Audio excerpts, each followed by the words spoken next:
you want to support the show, you can log in at 30minutereviews.com, where we have more reviews and ad supporting, so that way we can kind of fund this little endeavor. We have funding from ads from Kaspersky. What else do we have? All kinds of different websites and companies out there that we get to approve on our own. So if you're interested in helping us out, if you go on our website and use any of our ads on there, you'll be helping us out greatly with that. Thank you and enjoy the show. Welcome to Beware of Spoilers. I'm Adam, and now we're in. So, do you know how awkward it is to hear yourself speak? Did you just play yourself? Yeah, speaking? I did. I was speaking. I didn't hear anything. Right? Yeah, you can't. Silent. Yeah, you can't hear it because it's in Spreaker Studio. So like it plays through. I hear it on my headphones, but the thing is, I need to keep it. I have to listen to it so that way I know when it's done running. So you can monitor the levels. Well, yeah, that too. But I need to be able to make sure that it's done running. So what ends up happening is it's just awkward. Cause I was listening to myself talk, and it's one of those things you don't realize how awkward you sound until you hear it played back for yourself, and it's just weird. That's why you have to. Well, you only can masturbate to the sound of your own voice. That doesn't seem right. And then that's how you condition yourself to love yourself.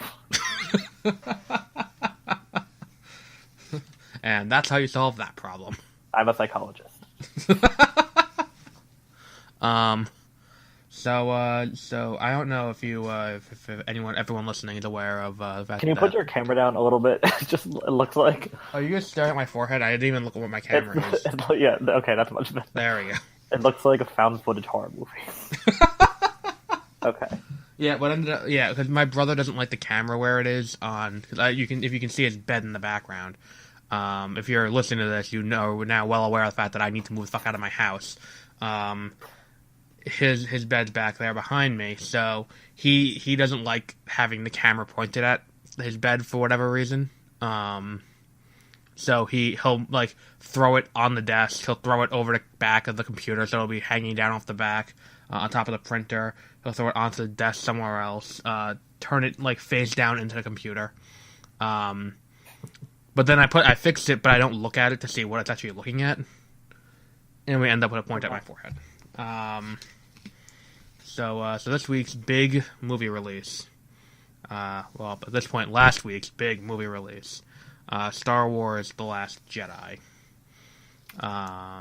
We're going to completely spoil the ever-living fuck out of this movie. And considering how little they showed in the initial commercials and in the trailers, there's a lot to spoil. And now, going back to the commercials, I understand why people are even more mad, because the commercials made it seem like a completely different movie. Not really. Yes, it did. Okay. We'll talk about that in a little bit. So, at this point, in the event that you're still listening, we're going to assume that you're okay with spoilers. So now, what the fuck are you talking about? How is it a different movie? It just seems there's a lot more Rey and Luke training together when it's actually one scene of them almost training together. Yeah. But don't worry, she's already the greatest Jedi that's ever lived without any training, so it's okay. Yeah. Did you hear today that Daisy Ridley said that it's sexist to call Rey a Mary Sue? Not really, because that's what she is, a Mary Sue. It's like, well, if you look up the dictionary definition of it, do you know where the term came from, by the way? Nope.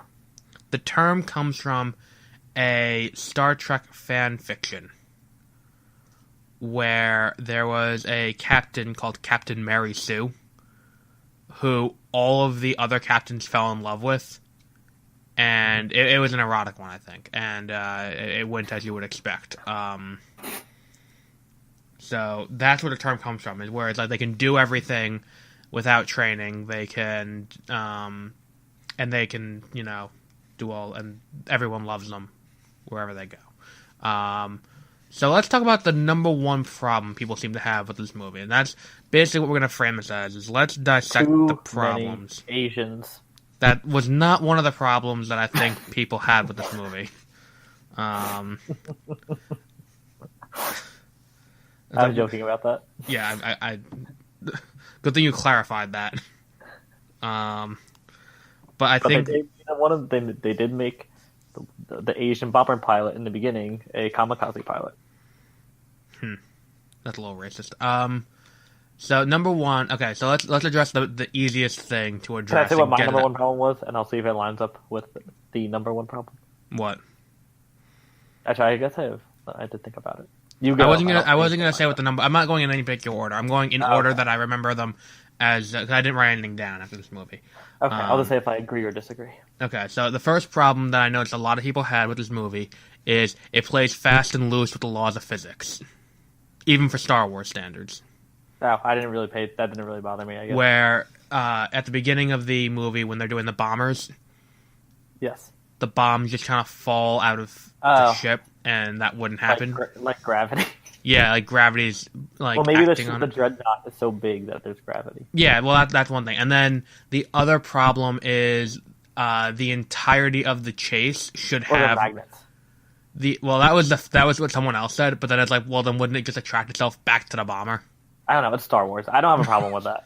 That's something I will not have a problem with. The other thing is in the entire rest of the movie when they're chasing when the First Order is chasing the remainder of the rebellion, there should be no real stakes to that because of the laws of motion. Oh, because once you're in space and you're going at a certain speed, until you hit something, you're not going to slow down. You're not going to slow down.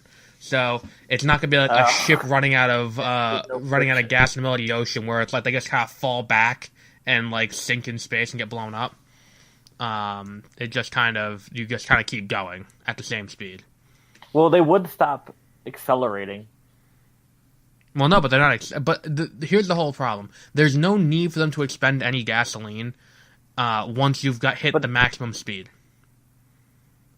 But I think you just keep accelerating. No, when you're in a vacuum, as long as you. I don't know why I'm explaining this to you. You're the science person between the two of us. I don't know why I'm trying to explain to you the laws of motion. You're probably right on this. But there is no maximum speed. Yeah, there has to be a maximum speed, otherwise it would fall apart. I mean, I'm talking maximum speed where the ship can maintain what it can do. Oh, okay. Well, without falling apart. What I was saying is what it kind of makes sense is you're right where if once they stop, they would stay that speed. But as long as the engines are running, they would keep accelerating. Mm-hmm. So that's the thing is, you have to hit a top speed. That is true. Well, they can go at light speed, so there is no top speed. Well, no. I mean, I'm assuming light speed when you. Okay, this is again arguing the semantics of a Star Wars movie, which is not hard science fiction. But I'm assuming when you're going light speed, the shields would go up around you, and it'd be all power to the shields and to the engines. Like it's kind of like when you go into an adrenaline rush and they cut off everything to like your stomach and all that stuff because you don't need that, so it just puts all of your energy elsewhere. It makes sense, though. If you're going light speed, you don't need to have your weapons online. What the fuck are you going to do? Yeah, I also don't have a problem with that part. I think if you're worrying about those things, then you probably enjoyed the movie. Exactly. If those are your biggest takeaways, like, no, then you probably don't have the following issues with this movie. Number one, the biggest issue that I saw, that they ruined Luke. That's the phrasing I've seen used. Oh, because he almost killed Kylo Ren. See, my biggest issue with that whole arc is that the line from the trailer, I've only seen this power once before, it didn't scare me now. It didn't scare me then, but it does now. It kind of doesn't hold up when you went into the room with the intent to murder a child. Well, that's I'm fine with that, because he was always going back and forth with the toying with the dark side. Right, and that was a big part. And the part in the movie, it's not like he doesn't go in to try to murder him. He says he goes in to try to talk to him, and then that's when he goes into his mind and then sees that how far he's turned, and then he has a moment where he's like, I need to kill him, but then he decides not to. He's like, wait, this is my fucking nephew. That's gonna be an awkward Thanksgiving. Yeah. So that's why I was actually okay with that part. I was okay with all of it, because saying that Luke Skywalker wouldn't act this way, that's not your fucking call. Yes, I also really liked that he threw the lightsaber behind him. That was the first thing he did. Mm-hmm.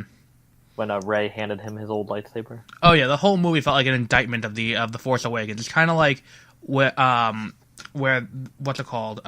You can see Civil War as Marvel's apology for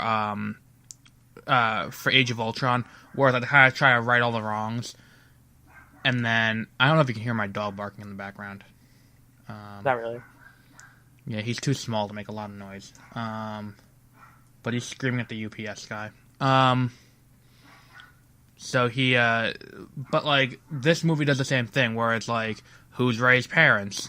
Like, they made too big of a deal of that in the previous movie, where it's like, now that she just came from nothing.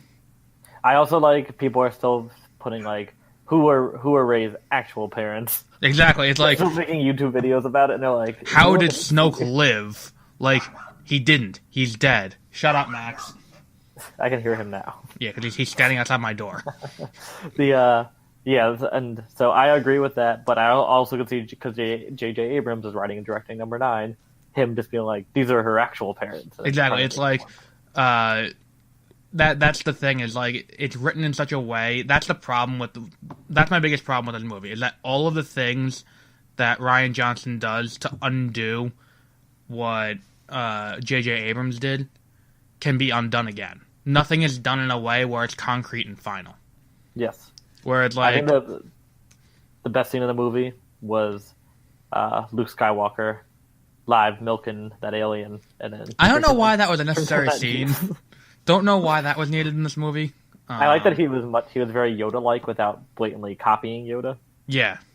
Because if it was J.J. Abrams doing this, then it was like Luke Skywalker would have been like played by a midget in green and just Yoda. That's actually when the opening crawl happened in the beginning, and it said that the rebels were escaping from the rebel base, and I was like, "Are you serious? Like, we're doing this now?" Because I was like, "This is hot." But the beginning was very good. I thought I really liked that they had the dreadnought and that like super ship. I thought that was really cool. I think that that the dumb joke that what's his name makes kind of ruins the scene a little bit. I forget it. Like the whole thing with what's his Poe, where it's like he goes on the phone with Commander Hux and he's like, "Hi, I'm on hold for Hux." Oh, I thought that was kind of funny. It went on too long. I do agree it went on too long. There was also a lot of stupid humor. Someone said this is you can tell it's a Disney movie. Yeah, I see that. I mean, but a few of them take you out, but a lot of them still fit. Like, a lot of people hated the one when he said "reach out and touch the Force." I actually thought that was pretty funny. That was reaches her hand out. That was probably one of the funnier ones. But like, I liked Yoda's joke about reading the books. Oh yeah, he's like, "Did you actually read the books?" And Luke's like, "I was going to." That sounded a lot like an undergrad. Did you go to class? Did you finish that paper? No, I actually did finish papers. Going to class is different. No, but it's like, and he's like, I think the Yoda. No. Yoda was my favorite part, I think. It does kind of raise the question of how long has he been able to do that, and was Qui-Gon and Obi-Wan also able to summon real lightning, and smite from beyond the grave, because that really changes the entire context of the entire original trilogy. If you can just kill things. If instead of Yoda, it was Hayden Christensen. You know, I think we've talked about it when I bought it last year. The art, or 2 years ago, I bought the art book for what's it called? You know what I'm talking about. When I bought the art book for The Force Awakens. Oh, yeah. And it says in there that it says like there is concept art for a Hayden Christensen half Darth Vader Force Ghost. Mm-hmm. And it's like, oh, okay, like that's kind of okay to talk to Kylo Ren. I feel like I would have been okay with that. Because I think I've said it before. Hayden Christensen's not a terrible actor. Because if you look at the fact that there are multiple Academy Award winning actors in this movie as well, in the prequels as well, and they all act like shit, it's just that George Lucas is a shitty director. Mm-hmm. Like he couldn't make Academy Award winner Ewan McGregor do anything until he becomes a sarcastic asshole in Revenge of the Sith. And Natalie Portman, who has won at least one, maybe two, Best Actress awards, also has a very wooden performance. Mm-hmm. It's just him. So I feel like if you give a good director Hayden Christensen, he could do something. Yes. I also wish that Mark Hamill did not spoil that Yoda was in the movie. Because yeah, that would have been a nice. Nicer surprise. Or if he was just like, oh, look, Frank Oz is here, because Frank Oz was at the premiere for The Force Awakens, because he's, a fixture to the franchise. Yeah, that'd be that. But he's like, Frank Oz is here. Is this a spoiler? Like, I guess it is now. Thank you. But yeah, that was cool. And it was a real puppet. It wasn't CGI Yoda. Yeah, that was a good decision, too. And the puppet looked better than either of the puppets in the original trilogy. Mm-hmm. What else was there? How do you feel also about tormenting those alien people, frog people, were funny. Yes. How do you feel about the big twist in the movie? Oh, that was the thing I think I'm probably most mad about. Snoke being killed. I think. Yeah, I was fine with it because I've seen other theories about Snoke and what they've established in the extended universe.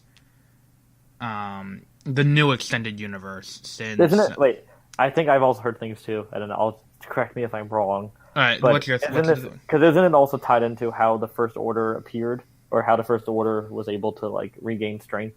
Is because Palpatine sensed the darkest presence in the universe, and it sent out a bunch of ships to find it, and then that's when the Empire was destroyed and the Emperor was killed, and then these ships were all scattered and they conglomerated or condensed back and became the First Order under Snoke. Coagulated. I think conglomerated. That's not what I was gonna go with. Because and I know that if I'm wrong and anyone listens to this, I will be corrected on this. If I remember correctly, no. There's a theory that Snoke is a Force parasite. That was existing out beyond in the unknown regions, out past the Outer Rim, and that he just kind of takes over people.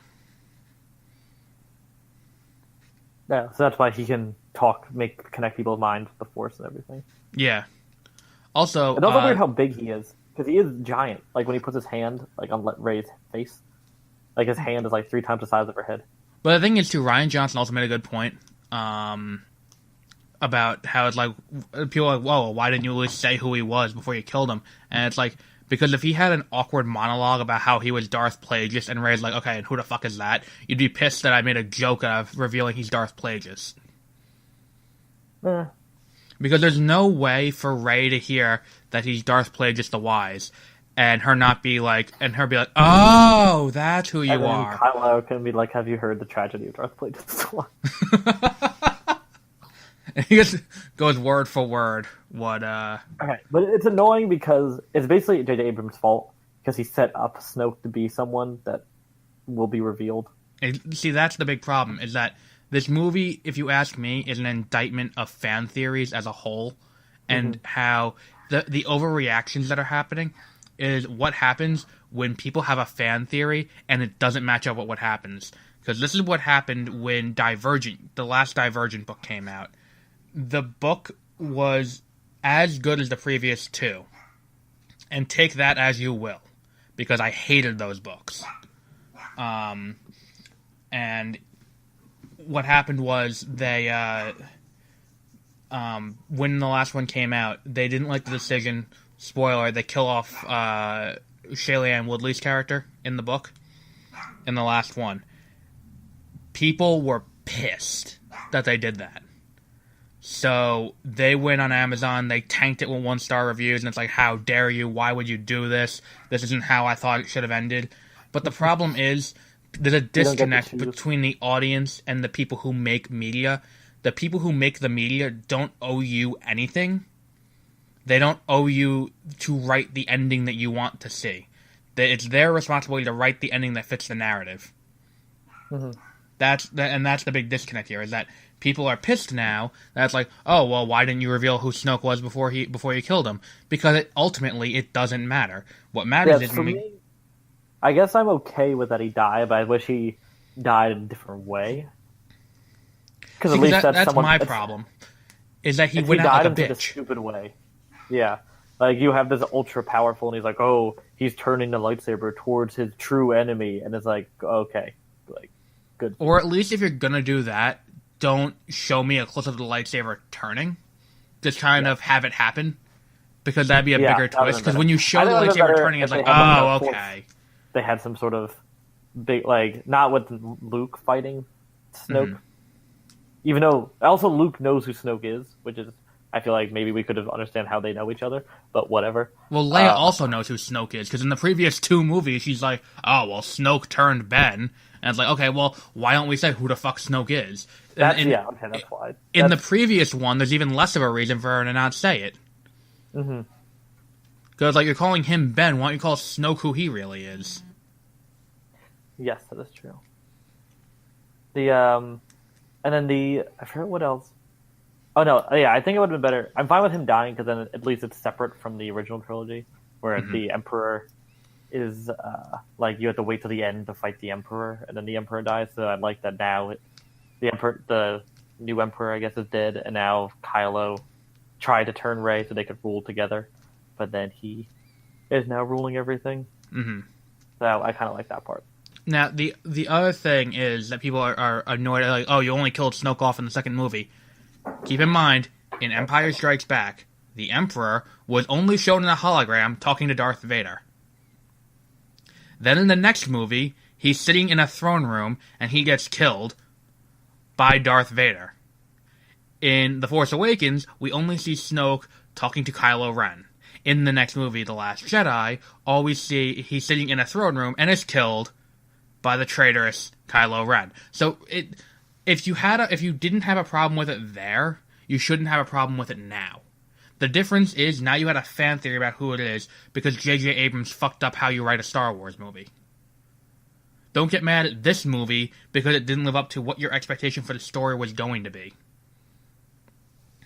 And then the entire B plot of the movie we haven't even addressed yet, which can be summed up as, if people fucking communicated, nothing bad would have happened. Because Laura Dern killed everyone. And herself. I think I completely lost your audio. There, I'm back. Okay. Sorry, I was talking to... Because I'm home now, so I was talking to my family. Oh. I agree. That part where a lot of things could have been avoided if she just told people her plan. Exactly. Because the thing is, if she said to... Because the thing is, if I remember correctly, I'm going to watch the movie again. And I feel like at some point, before he decided to send off Rose and Finn on their own, he said to her, by the way, they're tracking us through Lightspeed. There's someone out there who can help us. And she said no. Because he wanted to go on his own. Yes. But then that was a cool scene when Leia wakes up and then shoots him. I like that part. Yeah. But but getting Lightspeed kamikaze bullet thing was very cool. It also completely nullifies any battle for here and the rest of the franchise and every battle prior. Just shoot ships into each other. Exactly. Whoever has the bigger ship wins. No, but like the Empire and it's like programmed. They just tell people to do it. You can do that, or you can use a remote control. That's too. You can go to an old separatist outpost and just get a bunch of droids.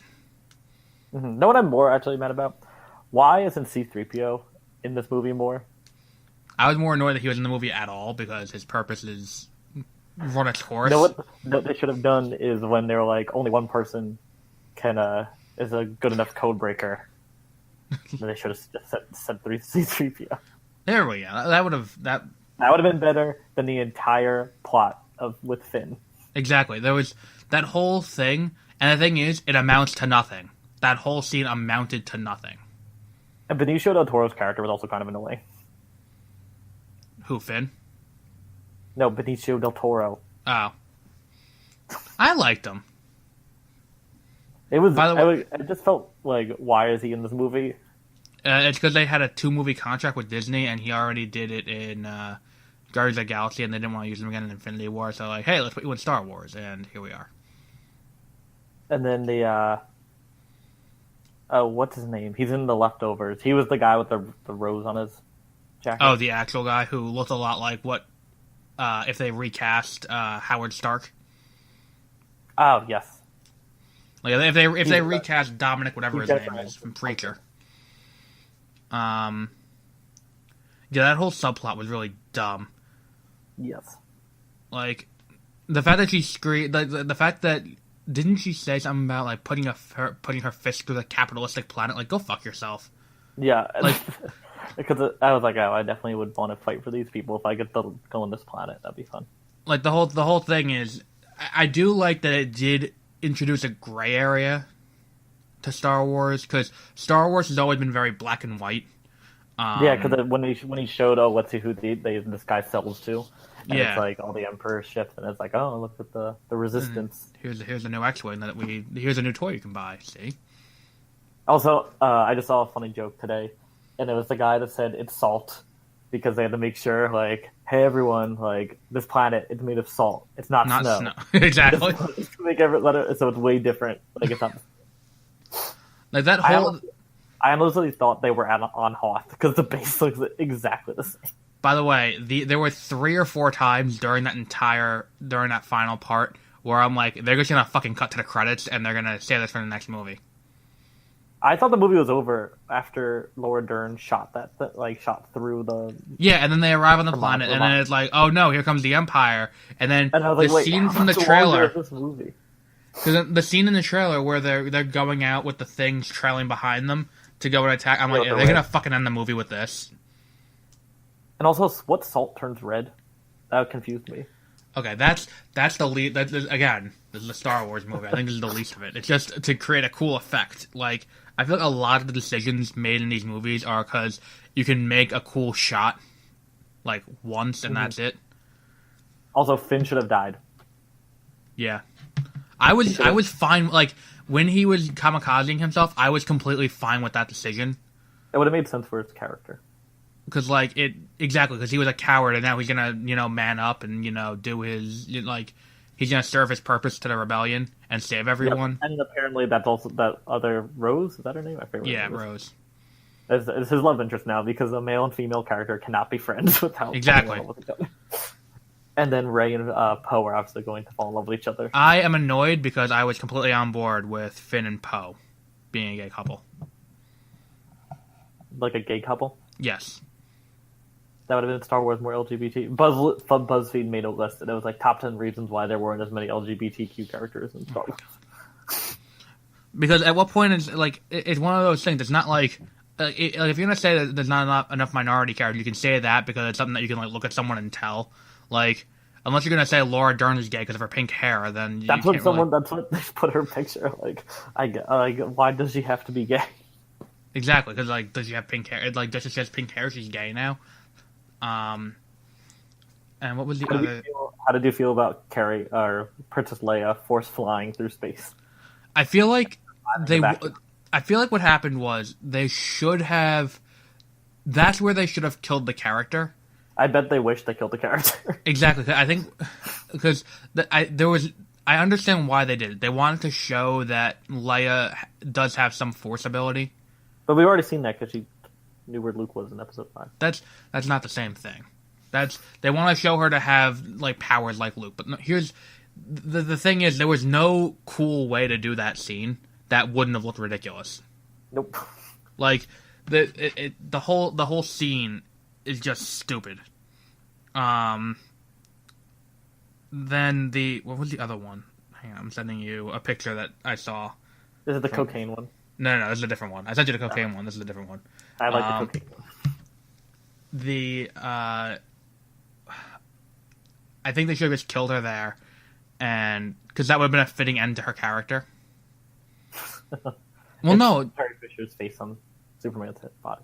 Yeah, I feel like they should, like, there was no cool way for them to do that, and then it would have been it would have been the best way to send the character off. Yes. Would have been just, kill her there, trying to, escape. But now what are they gonna do? But I saw an article. Ryan Johnson defends not using Lando Calrissian. Like, go fuck yourself. Like, you got Yoda. Yeah, that would have been weird. Like, unless they made it where when they sent out that distress beacon, like a bunch of people came, and then that's what I thought was going to happen. I was like, oh, this is gonna be like Ahsoka's gonna show up, and there's gonna be a bunch of other people, and it's gonna be awesome. Even though I think Ahsoka's dead now. I think did Vader kill Ahsoka? I don't know. It was in Rebels. You watched that. I did not watch Rebels yet. I might get that when I go out later, because I do have to go shopping still. And Rebels is $10 on Blu-ray. Ooh, $20. What the fuck was that? My headphone, popped in my ear. Then what was... I feel like there was something else I wanted to address. Oh, Luke's standoff at the end. With Kylo Ren. Oh, I did like that. Like, that whole... I think that was... See, and this is the other thing that pisses me off, about how it ruined Luke's character. I think they could have done every scene Luke's in is him drinking the titty milk, and they did that ending, and it would have been fine. Mm-hmm. Because the whole... he gets his one final hero stand. In the same way... Before you say that, because it's less important, but my dad brought up a very good point after we saw it, because know how he comes out of the cave, mm-hmm. and then he says hi to Leia, and then he goes fights, and then they're like, oh, well, if he came through here, then there must be a way out. No, they're talking about the way they found the way out was through the foxes. I know, but that's why he's a good thing those foxes were there, because at first they were trying to find a way out because of Luke. And that would have screwed them over. Yeah, exactly. But that whole scene where it's like Kylo orders all of the things to fire on Luke, mm-hmm. and then Huck's like, "Do you think you got him?" Like, that's what I thought he was dead for a second. I was like, I wouldn't be surprised. That's how he died. I think the only thing that that whole scene is that's a more accurate. If you're gonna say it's an analog to something in the original trilogy, that's a more accurate analog to how Obi-Wan dies, mm-hmm. compared to what Han Solo's death in Episode 7. I agree, and it's I think it's also a fitting way to send out the character, where it's he gets one final stand to save everyone. And then and I like when he's on the island. He's just like, I came here to die. I did see something someone thought of a better way for him to be killed off with that. Choking on titty milk. No, if the wound carried over. Oh, when he gets cut in half, he actually gets cut in half. If he actually I'm not saying cut him in half or anything like that. I'm saying if he got I wouldn't have had him get cut in half Naruto style like Kylo Ren does. I would have said have him stab him through the chest, mm-hmm. and then it's it cuts back to him on the island, and then he it's just then he just dies because he got stabbed through the chest. Yes, he also force transported dice. It wasn't real. Oh, because they faded away. Oh yeah, I forgot that part. Also, it also negates everything that the books were back on the Millennium Falcon anyway. Also, can we take a minute to acknowledge that it's weird that both of Disney's major movie releases, 2 out of 3 of Disney's major movie releases, between November and the end of the year, ended the same way? Which ones? Thor Ragnarok and this both end with the remnants of a group flying away on a spaceship and hoping for a better day. Because that's how Ragnarok ends. Is to defeat. Do you want me to spoil Ragnarok for you? Yeah. To defeat Hela, what they do is they unleash Ragnarok on Asgard because she draws her power from Asgard. Uh-huh. So if you destroy Asgard, she dies. So they unleash Ragnarok on Asgard. And the remainder of the Asgardians all fly away with Loki, Thor, and Korg. and they're all, escaping. But then, like, the post-credit scene is them about to get face-fucked by Thanos, because, like, the Sanctuary shows up in front of them, where Thanos lives, and that's how that, like, and that's the post-credit scene. And then this movie ends with the remainder of the rebels flying away in a Millennium Falcon. So, it's, did we miss anything, you think, about this movie? I don't think of anything annoyed me. People clapping in the movie theater. Well, that's a given. People were very well behaved in my theater. People were horrible. They started clapping at the Avengers trailer. I had that happen, and that was supposed to be a long fucking movie. And they were actually good because they didn't clap at the beginning of the movie when Star Wars. That's when it happened. That's when it happened the first. I was like, "Oh my god!" See, that's for me. They didn't clap there, and I was like, "Oh, they were going to be good." And then they were good until when Snoke died. They clapped. Then when they fought the Imperial Guards and beat them, they clapped. Then when Luke did like anything, they started clapping towards the end. It was just like over and over again. But for me, they didn't clap. They clapped in the beginning when the movie first started at the Lucasfilm logo. And at that point, I already started clenching up because I was like, this is going to be a long fucking movie if they're going to do this every time anything happens. And then it was completely, like, not even laughing. It was just complete dead silence, like they were watching a funeral for the entire rest of the movie until it gets to the in memoriam for Carrie Fisher in the credits, and then there was another round of applause. In the trailer. I did really like the Infinity War trailer in IMAX. Yeah, for the one trailer, that new Natalie Portman movie, where she's like fighting that shimmer thing or whatever. Mm-hmm. There's like a part in the trailer where they're like describe its shape, and this kid behind me was like big and black. So that was really funny. I can't make jokes when I go to the movie with my brother because he takes it very seriously, going to the movies, and he's like, I make fun of the trailers. I make fun of the movie the entire way through. That new musical looks horrible. The one with Hugh Jackman, The Greatest Show Ever, or The Showman. The Greatest Showman. Yeah. I thought it was going to be good. I haven't seen it yet. It looks really bad. The best part of the trailer is it says, from the lyricists behind La La Land. Oh, good. Okay. So the lyrics will be good. Did you see, what's it called? The trailer for Mamma Mia, Here We Go Again? No. That came out today. Is it out? Yeah. The movie comes out in like February.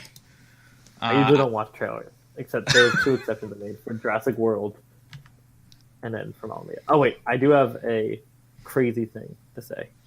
Sure. I was thinking a lot about this. Oh no. I think the prequels are better Star Wars movies than these new movies. Except for Rogue One. I like Rogue One better.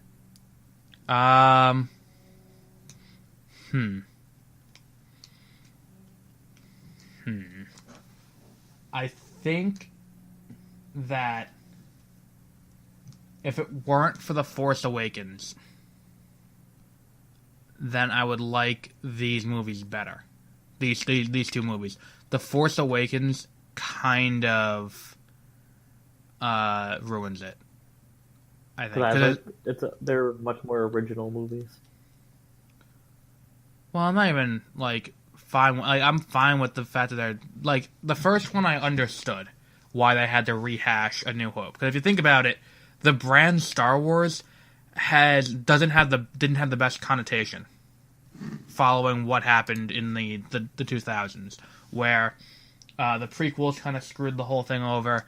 Then the extended universe kind of screwed the whole thing over. Then they tried to make it mainstream again with the Clone Wars movie, and that was disastrous. And then the Clone Wars TV show was the start of them trying to get it better. But then, so I understand that the reason why they had to redo A New Hope, because it would bring people back to the theater and show them why they fell in love with the franchise to begin with. That said, J.J. Abrams botched it in a few ways, where he put too much of his fingerprints all over it. In the same way Zack Snyder puts his fingerprints all over anything he touches and ruins it a little bit by proxy. Like, Wonder Woman's a great movie, don't get me wrong. That third act can go fuck itself, though. Like, the third act of Wonder Woman is terrible. Even Kevin Smith said it was terrible. He usually loves everything. Yeah. I still haven't listened to Kevin Smith's review of, what's it called yet? The Last Jedi. He probably loved it. He loved The Force Awakens. Probably. But everyone loved The Force Awakens when it first came out. Everyone loved The Phantom Menace when it first came out. Not really. Great. Also, if you are one of those people who is looking at the box office and comparing this to The Force Awakens, my question for you is, are you retarded?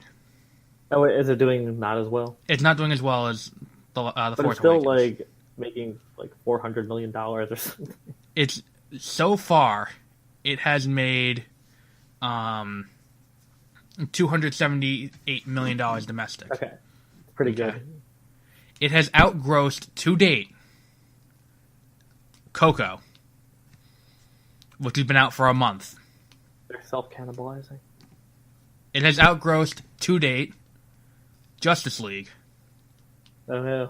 It has outgrossed the entire theatrical run of Wonder Woman. Wow. It has outgrossed to date... Oh, no, it hasn't. It has not hit Thor Ragnarok yet. But it has outgrossed the entire theatrical run of Thor: The Dark World. I think it might beat Thor Ragnarok. It might, because right now it's at 278, and Ragnarok's at 307. Now, here's something else that isn't really being acknowledged when it comes to this whole situation. When The Last Jedi came out, not The Force Awakens. Before the hashtag #MeToo movement. No, I think that has nothing to do with it. Let me go back to December of 2015. When that came out, it was December 18th. Okay. And men are afraid to go out in public because they're going to get accused of sex. December 18th was when The Force Awakens came out. Mm-hmm. It had a long weekend because schools were out the whole next week. Because the 19th and the 20th are the weekends. Then the 21st is Monday, and Christmas Eve was on a Thursday. So a lot of school districts were out from the 18th on. The 18th was the last day of school for winter break. So that's why you can't compare the two. Let's say, if I'm going to see Star Wars and I go by myself, if I had a kid, I couldn't bring them to see it on a Monday or a Tuesday for The Last Jedi, because The Last Jedi is still while school's in session. The Force Awakens, I could have brought them. Very true. Like that's what the problem is that you're not getting that. You're not getting the kid second ticket.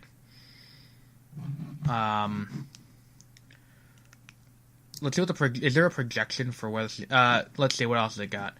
For opening weekend, The Last Jedi domestically did $278,000. Oh no, not opening weekend. Domestic gross. To date, they did $278 million. The Force Awakens domestically did $936 million domestically. The other two movies it's comparing it to, using Box Office Mojo, are The Avengers, the first Avengers movie, which did lifetime domestically $623 million, and Jurassic World, which did $652 million. Nice. And the production budget. Do you know that The Force Awakens had a production budget of $245 million? Is that a lot? Well, The Avengers was only $220, and Jurassic World was only $150. No. Surprised it's that much, because they don't have to pay the actors that much, because all the actors in The Force Awakens are basically no names, or people they don't need to pay a lot. Well, the effects it's a very big effects budget. True. Now, if you're looking at theaters, like the theater average, The Force Awakens had the highest. The average theater was the average theater did $59,000. That's pretty good. While The Last Jedi is $51,000. Now, here's the other thing people aren't looking at is the drop off rate. Mm-hmm. The Force Awakens had a great drop off rate of only 39% from week 1 to week 2, while Jurassic World had 50, 49, and the Avengers had 50. We don't know how The Last Jedi is going to fare compared to last week yet. I'm probably going to see it again. Yeah, I am too. But another thing worth noting, it's got the second highest opening weekend of those 4 movies, The Last Jedi. Jurassic World did $208 million its opening weekend, and The Avengers did $207 million its opening weekend. Ooh. Worldwide, though, it's not doing that good. I don't know if it hasn't been released in all territories yet. Mm-hmm. But it only did 278 domestic. It's only at 295. Oh no, it's 295 international. So it's at 573 already. Is it allowed to be released in China? Yes. Yeah, and then there's a bunch of other weird movies, weird statistics. All-time domestic is at number 85 on the list. What's the number 2 and number 3 movie for domestic? Oh, Titanic and Avatar. Why can't we compare it to those? I don't know. Or The Dark Knight? Yeah. It's obviously not as good as the Titanic and Avatar. Alright, can we just take a minute and acknowledge this? Okay, so of the top 10 domestic grossing movies, okay? There are like 6 of them James Cameron films. No, 2 of them are. The first one, The Force Awakens, Disney. Then 2 and 3 are Avatar and Fox. Avatar, now owned by Disney. Jurassic World, number 4. Universal. Avengers, Disney. Dark Knight, Warner Brothers. Rogue One, Disney. Beauty and the Beast, 2017, the remake, Disney. Finding Dory, weird. Disney. And Episode 1, The Phantom Menace, Fox, but now owned by Disney. So Disney owns 1, 2, 3, 4, 5, 6, 7 of the top 10 domestic grossing movies of all time. Will Disney can let them make a rated R Deadpool movie? Apparently they will. That makes sense. They love money more than anything else. So I don't know why they wouldn't Yeah, do exactly. that. If you're going to account for inflation, what's the number 1 highest grossing movie of all time? Gone with the Wind. What's number 2? Titanic. No. Number 2 is also owned by Disney now. How old is it? It came out in 1977.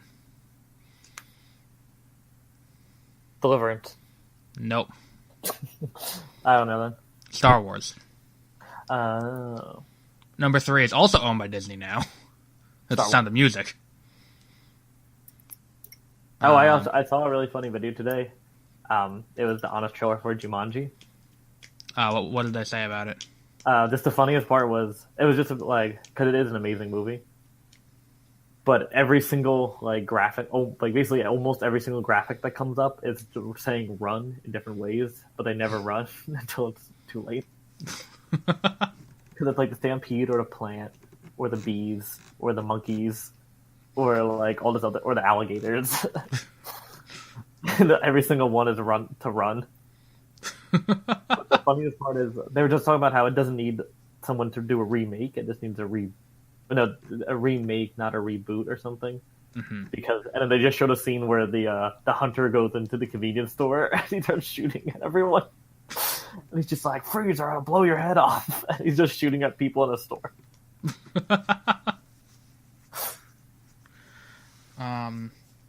I made the decision to dive back into the Star Wars Extended Universe. The real extended universe, or the new one, the new one. How many? Is there like 4 books? No, there are a lot of books. I have within range of where I'm sitting right now. I have Lords of the Sith sitting on my counter, or on my desk. I have the book Rise of the Empire, which is like the Dawn of the Rebellion, Tarkin, and then a few other short stories. And then I just ordered this from Amazon. This is the first one they put out after The Force Awakens. It's Aftermath, which is the story of what happened immediately after Episode 6. A lot of people don't like this book. Aftermath? Yeah. A lot of purist fans don't like it. There are a lot of things that purist fans don't like, I've realized. Like, they don't like the comics because the comics had Luke fight Darth Vader. Again? Before they met, what's it called? Before they met on Cloud City. Oh. Then there's the time that they gave Han Solo a black wife.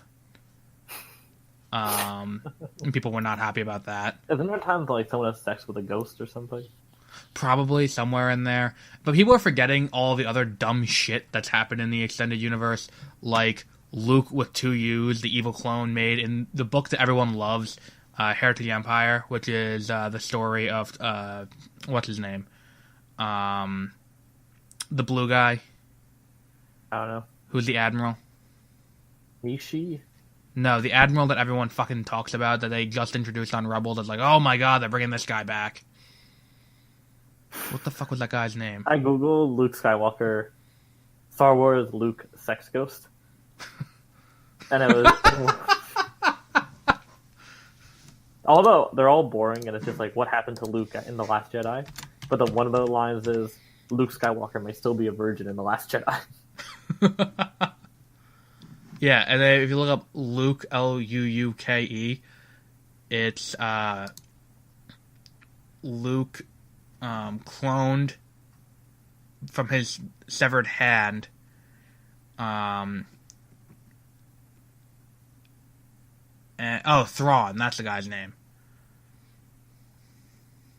I'm gonna get the book about. They just released a book about Thrawn too. And then there was a clone of that clone called Luke with 3 U's. Luke. He starts like seducing an AI. Ah. Yeah, that sounds right. There's a lot of really fucked up shit that happened in the extended universe that people just don't talk about. There's a lot of good things, but there were a lot of things that are not great. Particularly a lot of the stuff that happens after Return of the Jedi, a lot of it is hot garbage.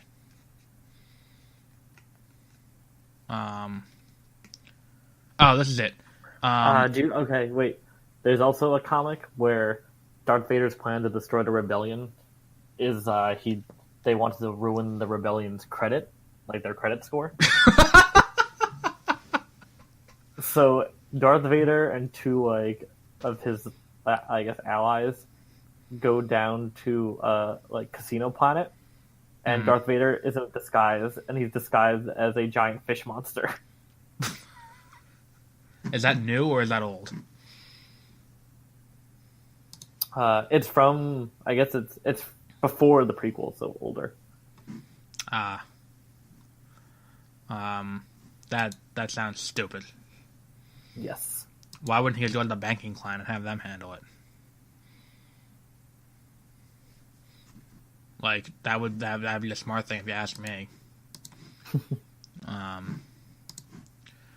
What else do we have to cover? I think we've covered enough of what's it called, of the Last Jedi. If I don't know, I feel like the whole thing is just blown completely out of proportion by people who. I think it's the same group of people who had a problem with like what happened, like when Ghostbusters came out. But the difference is this isn't a good movie. It's just not what you expected. Also, in one of the characters in the Star Wars Extended Universe is a sentient horseman. And he has to get put down. Hang on. This is from the subreddit for Star Wars. I really liked Rey and Kylo talking, and then Luke at the battle at the end. The fight with the Imperial Guard was good. No, this is actually a good point someone made. There's an important scene missing from The Last Jedi. What happened to Rey between the explosion of the lightsaber and her getting on the Millennium Falcon? That's a good point. I think he was on that ship. Which then gets blown up by yes. So There's a lot of questions that I have, including why didn't he just take his lightsaber and solve a lot of the problems? Well, I think the Millennium Falcon was like circling, so he just like landed. Oh, okay. It's a good question. Like, why? I thought this whole movie, Chewie was just a valet for Rey. Also, the Porgs were stupid. I didn't mind them. They weren't that annoying. I thought it was dumb. Also, do you know the petition to have it stricken from the canon? Yes, I saw that. That's as cringy as the prayer circle for the reviews of. Yeah, if you're taking it seriously in either way, that seriously, then calm down. I still think the funniest thing was with the prayer circle, which one of the comments was, "I'm an atheist, but we still need to do this." That was the top comment, like unironically. Yep. And the top comment on the page about the petition is just someone saying it's salt, in quotes. Yeah, that part was, I just laughed. It fits so perfectly with the entire outcry to this movie. It's salt, and that's how I'm gonna rate this movie. It's just that line, because this movie is really good. Like, I agree. I don't know, really good.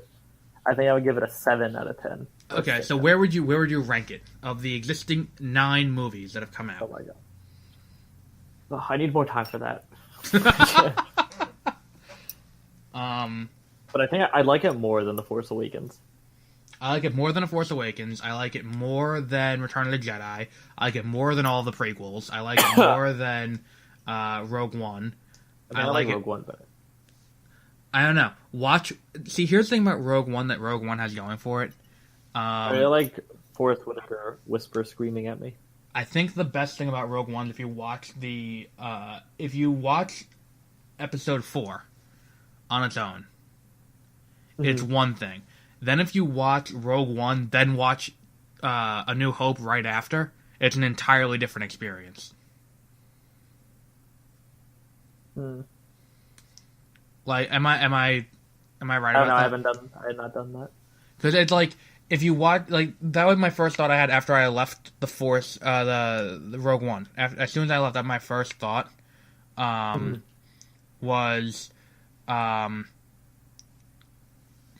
it was, what's it called? If you watch it, it completely changed the framing of the movie, and it makes A New Hope a lot more frantic.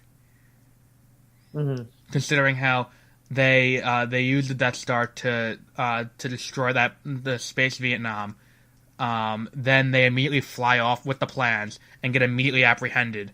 Then they go down. Then it's immediately back to destroy. It creates a more frantic sense that they need to do this now, and not like, well, we stole the plans, and who knows how long it's been since that happened. I also like that the Darth Vader immediately catches them, and then Leia's like, "We're not with the rebels."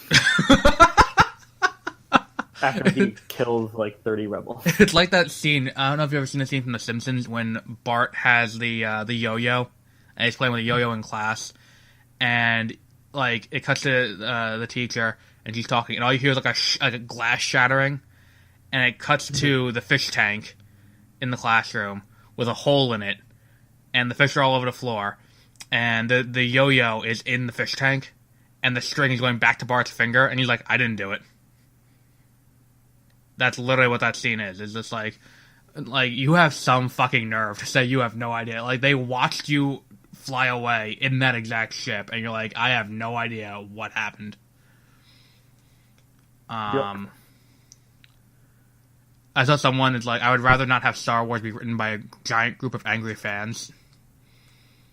That is true too. And that's how you end up with that weird fan fiction you found. With the sex one. Yeah, with the where it's like everyone shits themselves immediately. Yeah, I think if you let fans that are that intense about it write it, it would be way too complicated and not make any sense. And stupid. Yeah. Hang on. All it would be callbacks to or connections. This is a